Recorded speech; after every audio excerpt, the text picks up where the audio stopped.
ॐ भूर्भुवस्वः तत्सवितुर्वरेण्यं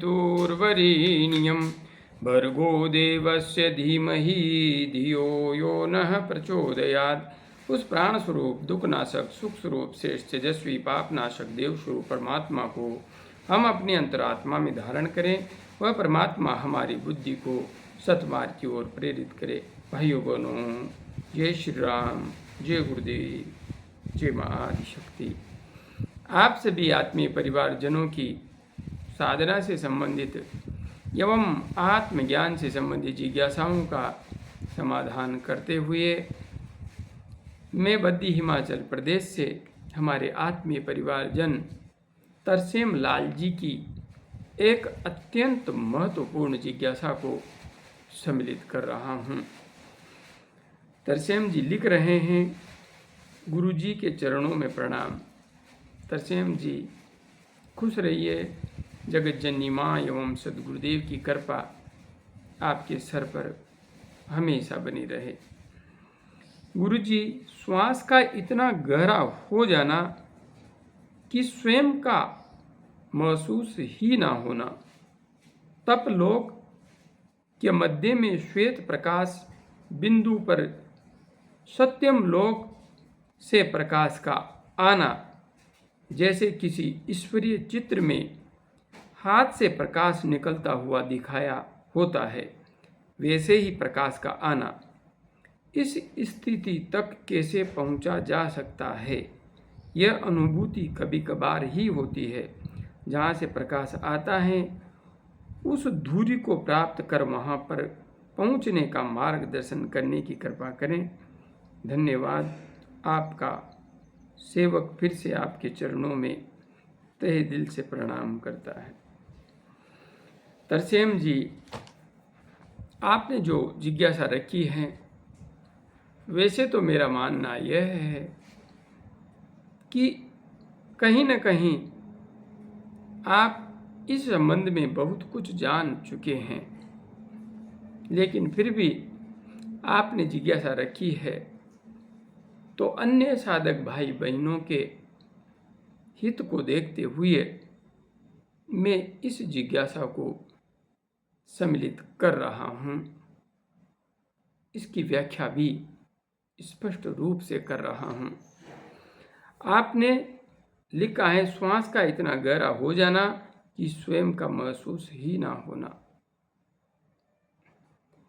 इस अनुभूति से आप गुजरते हैं, मुझे पता है। अपने आप का महसूस न होना, यह अपने आप में समाधि की स्थिति है। शरीर बोध खो जाना, यह समाधि की स्थिति है।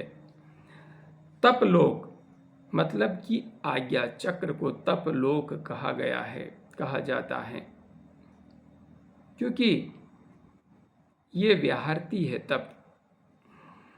तो आज्ञा चक्र के मध्य में श्वेत प्रकाश बिंदु और सत्यम लोक अर्थात सहस्रार चक्र से प्रकाश का आना दिखे। सहस्रार चक्र से प्रकाश आ रहा है, इसकी आपको अनुभूति हो रही है। जैसे किसी ईश्वरीय चित्र में हाथ से प्रकाश निकलता हुआ दिखाई देता है, वैसे ही प्रकाश का आना। इस स्थिति तक कैसे पहुंचा जा सकता है? इस स्थिति तक सुषुम्ना मार्ग में प्राण का प्रवाह करके पहुंचा जा सकता है। आपको सुषुम्ना मार्ग में प्राण का प्रवाह करने की विधि का अनुसरण करना ही पड़ेगा। आपको ध्यान की पद्धतियों का अनुसरण करना पड़ेगा। और यदि आप तीव्र गति से इस दिशा में आगे बढ़ना चाहते हैं और निर्बाध गति से दौड़ना चाहते हैं, तो विशेष रूप से प्राणायाम बहुत जरूरी है। जब आप प्राण को संयम करेंगे तभी तो प्राण सुषुम्ना मार्ग से उदर होगा, और जब आपका प्राण सुषुम्ना मार्ग से उदर होगा तब वह आज्ञा चक्र पर पहुंचेगा और ध्यान की गहराई, ध्यान की स्थिरता आपको प्राप्त होगी और नाद का जागरण होगा। नाद का जागरण होकर नाद शांत होगा। नाद शांत होने के साथ ही प्रकाश का प्रकटीकरण होगा। जैसे जैसे नाद शांत होता है वैसे वैसे प्रकाश का प्रकटीकरण होता है। हाँ, प्रारंभिक स्थिति में भी प्रकाश उत्पन्न होगा। आप ध्यान करेंगे, आपका ध्यान आज्ञा चक्र पर टिक जाएगा, प्रकाश यहाँ पर भी दिखेगा। इसके बाद नाद जागृत होगा, लेकिन नाद जैसे जैसे शांत होगा वैसे वैसे भी प्रकाश जागृत होगा। हाँ, उसमें और पहले वाले प्रकाश के जागरण में अंतर रहेगा, डिफरेंस रहेगा। पहले वाला प्रकाश अधिक विस्तृत नहीं होगा, लेकिन जैसे जैसे नाद शांत होगा और यह प्रकाश प्रकट होगा, यह प्रकाश अत्यंत विस्तृत होगा। इसका विस्तार बढ़ता जाएगा और धीरे धीरे बढ़ते बढ़ते यह आपके संपूर्ण आवरण को अपनी आगोश में समेट लेगा। आप शरीर बोध खो देंगे। तो यहाँ पर आपने लिखा है, यह अनुभूति कभी कभार होती है, कभी कभार हो रही है, कभी होती है, कभी नहीं होती। इसलिए होती है कि आपका ध्यान गहराई से लगने लगा है, और इसलिए नहीं होती कि कभी कभी आप अपने मस्तिष्क में संसार को भर लेते हैं, संसार की उधेड़ बुनों को घुसा लेते हैं।